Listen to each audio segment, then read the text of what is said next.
नमस्कार, आपके साथ मैं हूं सपना मदेश और आप देख रहे हैं जगत न्यूज 24। तो आइए शुरुआत करते हैं कुछ खास खबरों से। गुजरात भरूच अंकलेश्वर बिजली कंपनी ने स्मार्ट मीटर लगाने का काम शुरू किया। इस समय बिजली कंपनी के कर्मचारी कपोद्रा गांव की सनवैली सोसाइटी में स्मार्ट मीटर लगाने गए थे, लेकिन सोसाइटी के लोगों ने स्मार्ट मीटर का विरोध किया और कर्मचारियों को मीटर लगाने से रोक दिया। लेकिन बिजली कंपनी के कर्मचारी किसी भी हालत में स्मार्ट मीटर लगाने पर अड़े रहे।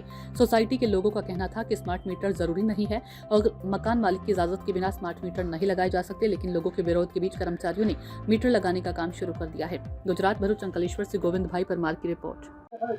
હું કાપોદ્રા ગામ સનવેલી સોસાયટીમાંથી શેખ મોહમ્મદ સલીમ વાત બોલી રહ્યો છું।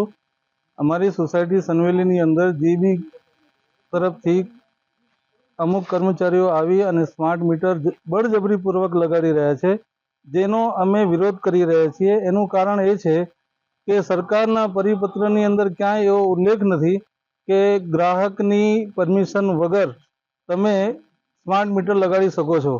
તો અમે આ વસ્તુનો વિરોધ કરીએ છીએ અને કાયદા પ્રમાણે જો સરકારના પરિપત્રની અંદર એવી જોગવાઈ હશે તો અમે એમાં કોઈ પણ બાધારૂપ થવાના નથી અમે। અને આ લોકો આવી અને ધાક ધમકીથી અમને એવું કહે છે કે તમારા ત્યાં તમે જો મીટર નહીં લગાડવા આપો તો અમે અમારા બળપૂર્વક અમે તમારા ત્યાં સ્માર્ટ મીટર લગાડીશું। તો આના માટે અમે લોકો બધા મળીને વિરોધ કરીએ છીએ, જેનું અમે રિક્વેસ્ટ કરીએ છીએ સરકારથી કે અમારી વાત સંज्ञाનમાં લે। ऐसे ही अपडेट्स के लिए देखते रहें जगत न्यूज 24 और हाँ, हमारे चैनल को लाइक, शेयर और सब्सक्राइब करना बिल्कुल ना भूलें।